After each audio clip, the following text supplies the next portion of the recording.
Senior शायर अली जनाब अली बाराबंकवी, अरे बाप रे बुजुर्ग शायर तशरीफ रखते हैं माशाल्लाह, मसनद नशी है, मसनद शायरी पे बैठे हैं, उनका भी नंबर आएगा।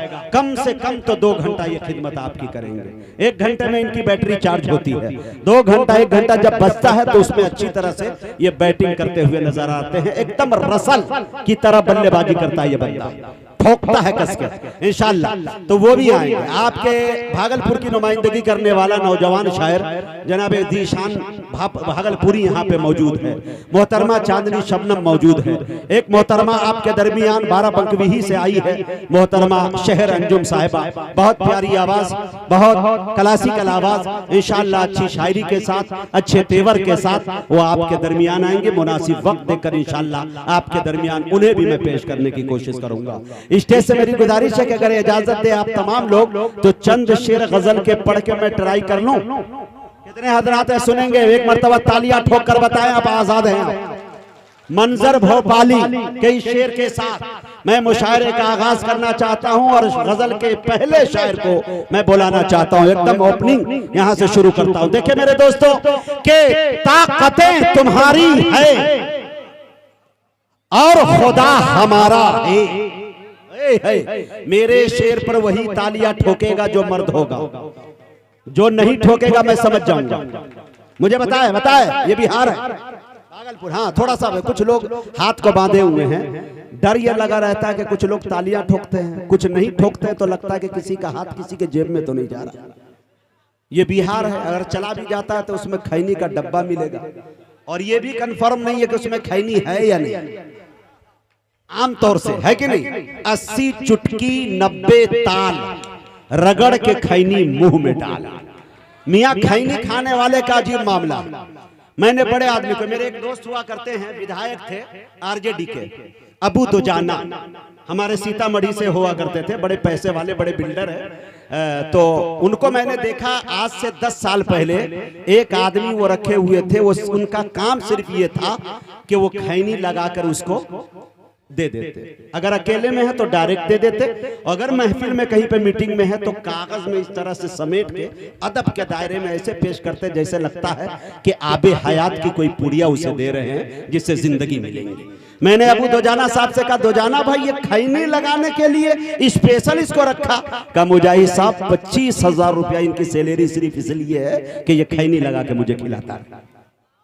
और खैनी का मामला और बता दो, मेरे पास में न खैनी है, न गुटखा है, न बीड़ी है, न तंबाकू है, किसी चीज का अमल नहीं है। मैं काला हूं लेकिन मेरी दांत बहुत चमकती है, दांत से मुझे बड़ी मोहब्बत है, इसलिए मैं ये खा नहीं सका। लेकिन खैनी की ऐसी चीज है जो मैं बताना चाहूं, ये अमल कि बड़े बड़े शहंशाह गरीबों से भी मांग लेते। ट्रेन में अगर बैठे हुए हैं, करोड़पति जा रहा है और वहीं पे एक मजदूर बैठा हुआ ऐसे लगा रहा है, भाई साहब एक जो बढ़ा दीजिएगा, है कि नहीं, देखा कि नहीं। और ये खैनी ऐसी चीज है जो ऐसे मांगी नहीं जाती है। कमाल ये देखिए, मांगी ऐसे नहीं जाती, हाथ फैलाया नहीं जाता, यूं शहंशाह की तरह उठाया जाता है। आए है ये क्वालिटी। अब कुछ लोग जब नहीं खा रहे होंगे कल से शुरू कर देंगे कि इसके फवायद बड़े, है कि नहीं। अब शेर सुनिए, थोड़ा उठाइए मुशायरे को। ताकतें तुम्हारी है और खुदा हमारा है, अरे अक्स पर ना इतराओ आईना हमारा है।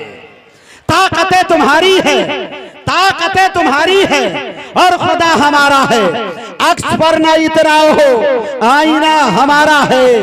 आपकी गुलामी का बोझ हम न ढोएंगे, आपकी गुलामी का बोझ हम न ढोएंगे, आबरू से मरने का फैसला हमारा है। आपकी गुलामी का बोझ हम। ये डॉक्टर साहब माशाल्लाह, डॉक्टर इकबाल साहब, जिनकी मोहब्बतों की जंजीर में जकड़कर तमाम शोरा और मैं भी यहां तक आ गया मेरे दोस्तों। ताकतें तुम्हारी है और खुदा हमारा है।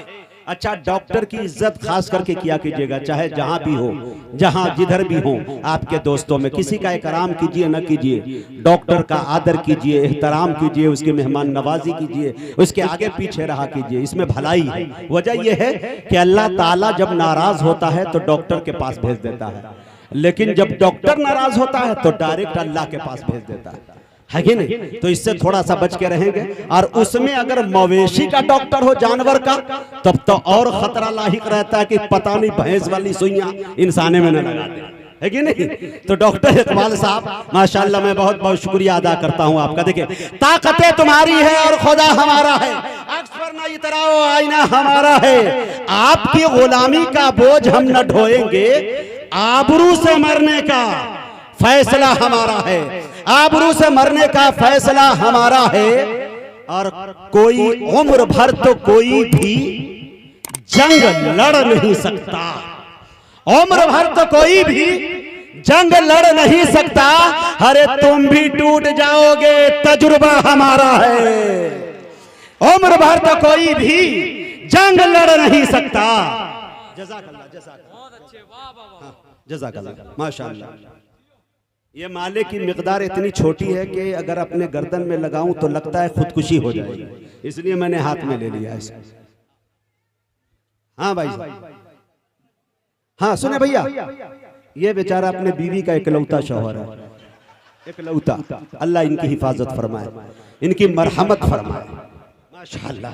बहुत अच्छा भाई, शेर देखिए मेरे दोस्त, ताकतें तुम्हारी है और खुदा हमारा है, अक्स पर ना इतराओ हो आईना हमारा है, आपकी गुलामी का बोझ हम न ढोएंगे, आबरू से मरने का फैसला हमारा है, उम्र भर तो कोई भी जंग लड़ नहीं सकता।